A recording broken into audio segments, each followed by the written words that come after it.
Hello and welcome back to Season 2, Episode 134 of Paranormal NL Podcast on Spotify, iHeartRadio, Amazon Music, Pocket Cast, and YouTube. I'm your host, Jen. For tonight's show, let's give a big shout out to the Paranormal NL Podcast Alumni-Network members who recommended tonight's guest. A big shout out to Paranormal Podcast Alumni-Network members Kim Bishop, the alchemist wife of Alan Bishop, and Alan is a distiller who is also with If You Have Ghosts, You Have Everything podcast. And Kim and Alan were both on Paranormal NL Podcast Season 2, Episode 70, so check them out. Now it's time to pull up your cozy chair and listen in to your favorite podcast. Paranormal NL Podcast is a place where the people of Newfoundland and Labrador, Canada, and anywhere else in the world can share their paranormal experiences. Paranormal NL Podcast believes in supporting people, places, and things, again, to promote paranormal networking all over the world. Listen, a big thank you again to all the PNL Podcast alumni guests from Season 1 and 2, and of course our fans. We want to hear your stories. Do you have any paranormal, metaphysical, UFO, cryptid creature, folklore, historical books, or just tales of the weird you'd like to share as a guest on my PNL podcast? Please reach out to me on Facebook, Instagram, or Gmail at paranormal.nl.podcast@gmail.com. And make sure you click on the bell, like, and subscribe, and follow along on whatever platform you're listening in on to get updates and new episodes. Head on over to Facebook and join our group, the Paranormal NL Podcast and BOG Team Group. It's the official place to have fun, hang out in a safe space with upcoming new podcast episodes in the featured section of the group. Now we have a new brand of Paranormal NL Podcast with the PNL BOG team. That's a boots on the ground paranormal investigation team doing local historical investigations in Newfoundland. And our fans asked us, and Paranormal NL Podcast is also now on TeePublic with merch for the BOG team there too. And you can find designs by the local artist who was also an alumni member, Robert Dumond, with his Devil's Toy Box, and he was on Season 1, Episode 28. Now let's get on with the show. I'm going to bring on the stage right now. Coming in all the way from Salem, Indiana, we have the Paranormal Coven with Leva and Linda. Welcome, ladies. Hi. Thanks for being on the show tonight. What's the weather like over your way? Today it's pretty warm. Yesterday it was cold. It was cold. Yeah, I tell you, over here it's pretty cold, but we still get in the sunshine, I must say, and I do miss that nice southern Texas weather. I used to live down there for a long time, about 20 years, and came back in 2017. So tell me about the Paranormal Coven. How did you guys get together? I'm just going to pull up on the screen a picture of you guys here. Can everybody see that? I would say where it kind of started was I've always been a lover of paranormal, so I've always enjoyed going to like spooky places. And then when the opportunity came for us all to go together, then we got to go and check out what was it? Waverly. We went together, which in Louisville, Kentucky, and we've also been to Whisper Estate in Mitchell, Indiana, and then we went to Randolph County Infirmary. Nice. Which is in Winchester, Indiana. And after then, we kind of sat down and was like, hey, let's film us going to these places and kind of investigating and see where it takes us. And that's where it all really started. So tell us a little bit more about like where would you like to go investigate? Did you have any of your own personal experiences before you joined? What would you like to share? I'd say we'd like to go to the larger locations. I love Waverly. That is one place, don't matter when you go, you're going to experience or see something. Did that place make you run out of there? It seems like everybody who goes always gets the bejesus scared out of them and run literally out of that place. Earlier on, it was like that. I've seen some clips of people that, was really freaked out. But when we went, I felt very calm. I didn't feel, anything negative or nothing too scary. I mean, it's eerie, but nothing too scary. And then when we get the opportunity, we like to go to, larger locations. But when we get the chance to, we usually hit some local cemeteries up in our town. So Cemeteries? Do you have any certain kind of evidence or any favorite stuff that you like to capture? I'd say the most recent one we've been going to a lot lately, we call it the Old Hag Cemetery, just because this told us there was a hag out there, and we really good photos out there of apparitions, like full body apparitions in the tree line. We don't think it's necessarily inside the cemetery as it is on the outside. So this particular cemetery has a very old stone wall that goes around it. And we just feel like maybe something really bad happened on the land a long time ago. Okay. So what did the apparition look like? Because I found it interesting that you mentioned the old hag. Here in Newfoundland and Labrador, we have a very Irish culture. We're way out in the middle of the Atlantic, pretty close to the UK. And, a lot of our, I'd say, ancestors came across from Ireland. And the hag is a very well-known thing around here in Newfoundland and Labrador. When you say, I had a hag last night, well, that means, you had some kind of sleep paralysis or some kind of old witch kind of holding you down. Right. And I think a lot of those traditions have come their way, especially in the southern part of our country. There's a lot of old timers that'll talk about the hag, and it'd be like a sleep, paralysis situation. Right. But to what I've noticed, she presents herself to us as,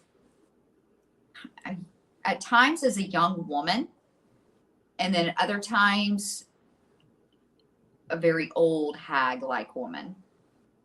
So it just kind of, I think, depends on the situation or the time with her. It's hard to explain. It's really hard to explain.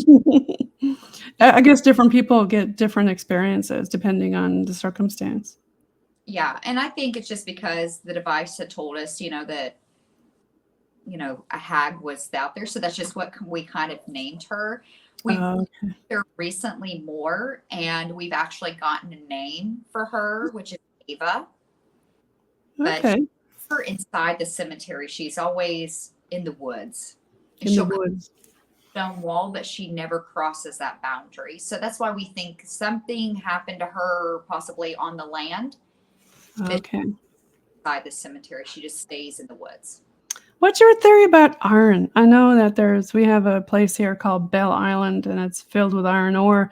And I've seen on a lot of different programs and the different theories that people have that, that they can't cross the iron ore. And some people think that that's why the cemeteries have an iron gate around them. Right. That makes a lot of sense, because out there at that particular one, there is an iron gate that you can come in and out of. A lot of the ones I've noticed, in particular, there's one in Scottsburg, about 20 minutes from here. It's called Bridgewater Cemetery. It's a really well-known haunted location. It has a large iron gate. And to me, it's like the spiritual stuff is divided.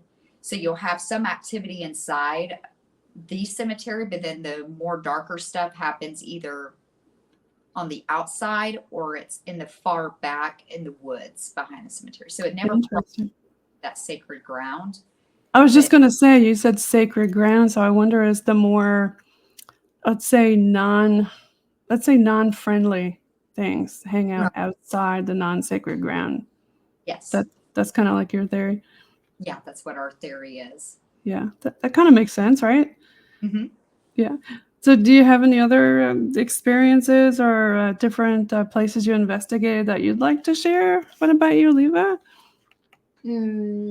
I was always the one that was, didn't believe in none of this stuff. Ah, you're the resident skeptic. I was. You was. Yeah, okay, you were. There's always got to be a Scully and Mulder on the team, right? So you were kind of a Scully at first, and now you're a Mulder? I'm a big believer, thanks to our Dorothy that we have here. I see something in the background there. Is that what you're referring to? Yes. I don't know if you can see too well, but she's our lovely entity, whatever you want to call it. Something. Tell us a little bit more about Dorothy, Leva. Well, I was the one who took her out of our studio and took her to the cemetery. Oh. mistakes. When I brought her back, we believe we actually brought back the hag from that cemetery instead of what was to this doll. Interesting. But Did- also, go ahead. I'm sorry. No, go ahead. Like, how did you figure that out? Did you do some sort of investigation with Dorothy when you brought her home? Yeah, I think we just kept experiencing because before on the devices, when we come up here, Dorothy was always very present, or the entity that claims it's Dorothy was very present, always coming through on the devices, you know, saying the name Dorothy. Like she was very, or it was very present here. Okay. And when Leva went alone out there, You something did. to do, but she went out there alone with Dorothy, and then when she brought her back, we no longer was getting the name coming through, and then a lot of weird stuff was happening inside the studio. So we'd come in and we'd just walk in, and then within 5-10 minutes the doll would fly off the shelf, hit the ground, the Ouija board's been flipped. It's just a lot of like to me like poltergeist activity. Okay. You know, and that's why I was like, and we've had a couple other spiritual people reach out to us that watch our videos and we're like, hey, you know, that's not whatever Whatever we think it is, it's not. Yes. But I also believe now that it has come to a custom to call itself Dorothy. And we was at a cemetery 2 nights ago, and it actually come up on the device, the name Dorothy. So I think it's trying to imitate, which I've told her, I said, I don't think this thing was ever human form at all. And Kim Bishop has also collaborated with that and saying, you know, she believes this entity is. It was never human. It was never human. Okay. So it's kind of like an elemental kind of thing. Right. Do you think it came like out of the woods from the cemetery close by where we were? Or? I think so. I don't know if you've ever heard the term the bent neck lady. From like, I've heard some people talk about that. Okay. One of the photographs Leva got at the cemetery, when she sent it to me, I didn't realize it at first, but she's like, no, I turned it so you could see the face. But there was a tree in the woods, and there's just this perfect, it's almost like a bluish looking face, but it's turned all the way like this looking. Yeah. So we don't know if that's a hag or, you know, what it's presenting itself, but yeah. Maybe somebody could have been hung over there and with her. That's what we're, you know, with something bad happening on the land, because we've also had gentlemen come through on the device talking as if she had done something to them, and talking about that they, you know, I think it said she was hung. So we're getting a lot more information from the spirits of the land. Do you ever leave Steadicams on her, Dorothy, when you leave? We haven't, but we've been talking about doing that. Right, like maybe a trail cam or something. Yeah, that would pick up movement and voice. Yeah. So that must have been an interesting night with you, Leva, out there alone. I was terrified. Tell us more. Like, yeah, I did a live because I was too afraid. I thought, well, if I go live, maybe I'll feel more comfortable instead of filming. So I went over in the woods where we took the picture of the woman, the bent neck lady. There was no wind. There was a leaf going like this. And don't go over there. Don't go over there. Kim Bishop's like, do not go in the woods. So I think that's the night I took Dorothy. So I think whatever was out there kind of attached itself to our doll. So Kim was with you on there with your live, and yeah, she was on the live. So she was kind of helping you and guiding you. Well, they were kind of like screaming through the phone to tell me not to go into the woods because I was on my way into the woods. Oh, okay. Yeah. All right. Up for all that, but not Linda. She's like, no, I'm not going over there. You're crazy. Are you glad you didn't go in there? I am glad I did not go in there. Yeah, sounds like you got some interesting captures with that, and I don't know what's going on with quote unquote Dorothy. Yeah. Is she in glass? Not yet. No, but we're okay. Her in glass, just because. Yeah. Has anybody? I know you've got a few team members on your group. I took down that picture there earlier, but did you want to talk about the other members of your group? Like, does anybody specialize in mediumship, or do they have specific jobs that they do when they go out with you as a team?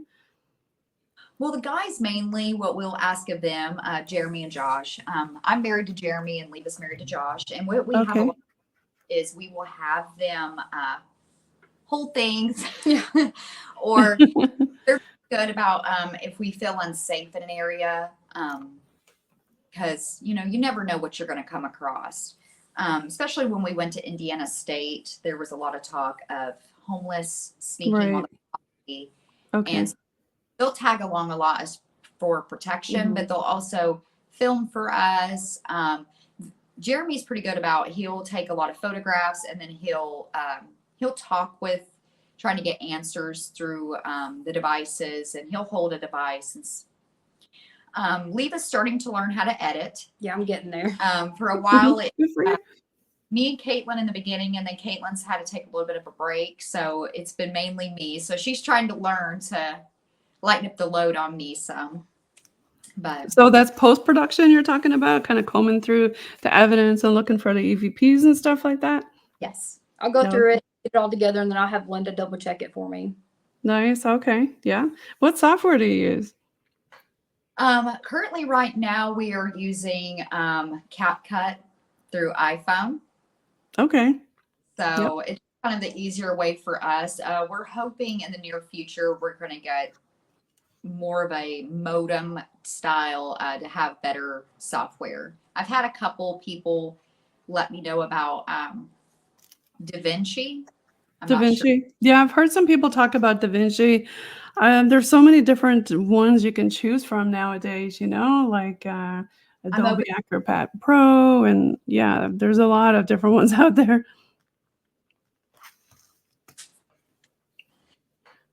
What were we going to say? You've been what now?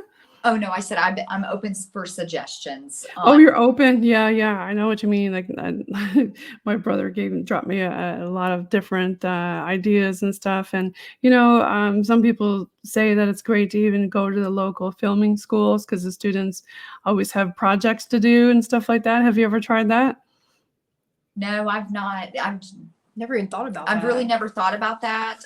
This is actually the first time of me editing, and the more I played around with CapCut, it just came natural like that. And yeah, I've tried to use CapCut on a computer, and it's not the same to me when I'm using the phone. It's very hard trying to see every little detail on the phone, but people don't realize how much goes into post-production, right? Like all the combing and reviewing and putting it all together and stuff like that. There's a lot of stuff involved, right? yes, there is. There's enough. Get tired of hearing my voice over and over. After when it's like, you'll get tired of them. You get tired of hearing my voice. Do you have any favorite techniques that you guys like to use or anything while you're out investigating?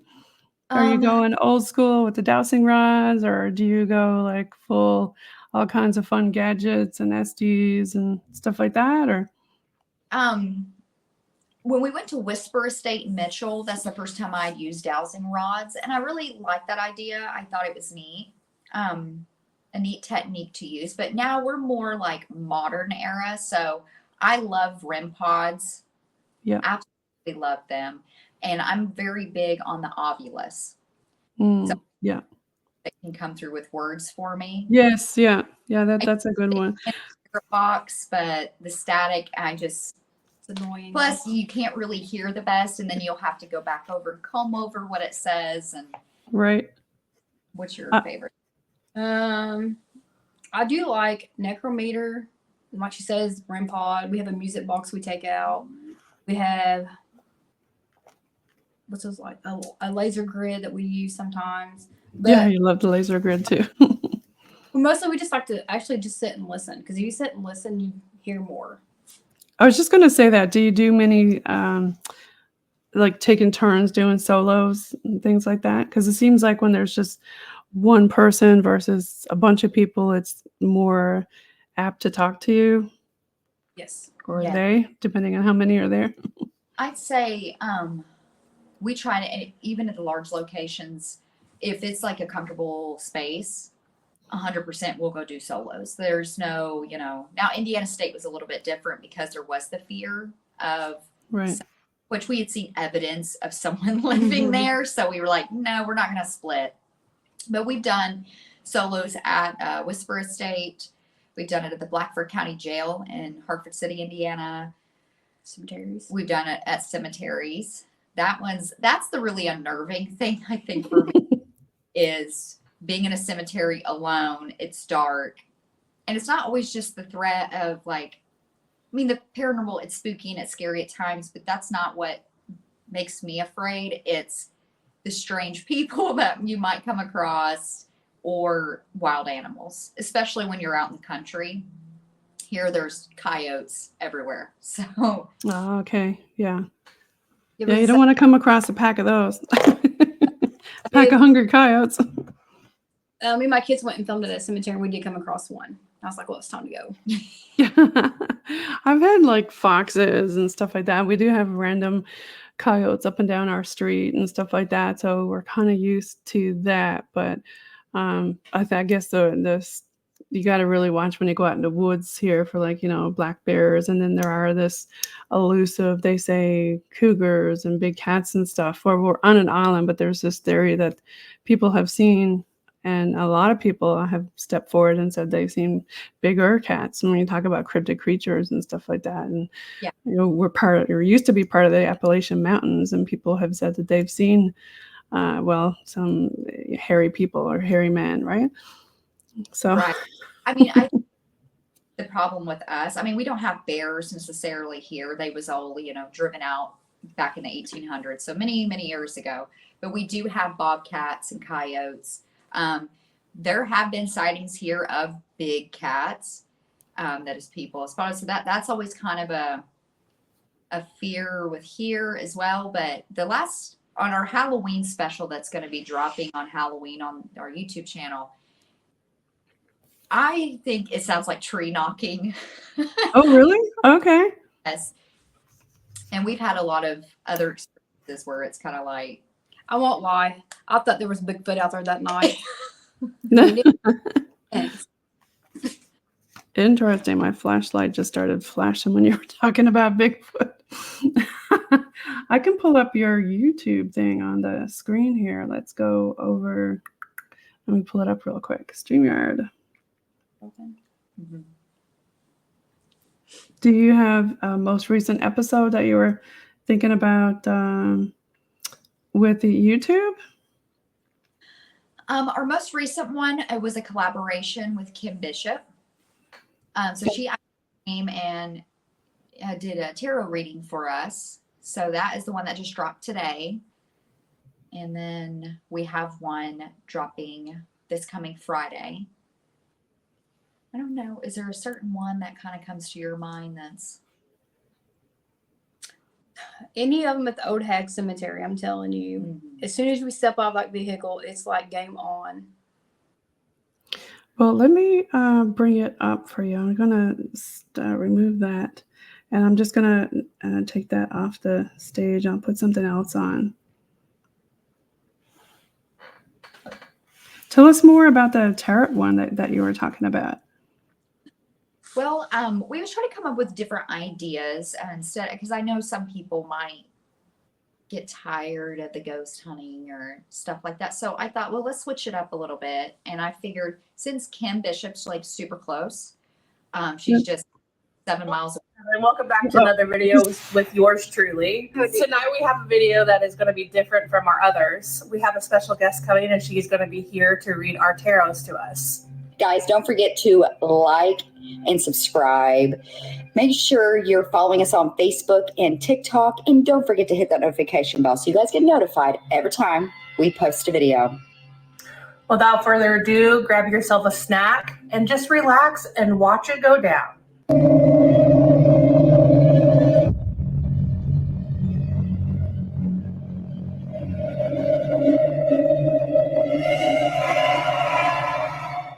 So we're just getting set up for a group tarot reading here with Paranormal Coven. and we are in their There's studio, Jim, hey? and they'll go through and do all of this as well. Sorry.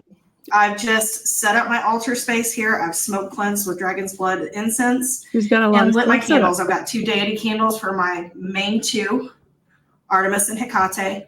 Then I've got a protection candle, my divination candle, and my ancestor candle. The next thing I'm going to do on one of their lives, I promised the ghosts or whomever is in the space that I would bring them candy. So I brought them Hershey Kisses. Now, Candy. ladies and gentlemen, I'm going to give you this, but that does not give you license to follow me, to interject in these readings in any way. You may not use my energy for anything tonight at all. But otherwise, do what you do. So I have brought you Hershey Kisses, and I'll just put it right here. Is that a Ouija board she's putting it next to? And you guys enjoy. So I am what they call an intuitive tarot reader, I'll stop that.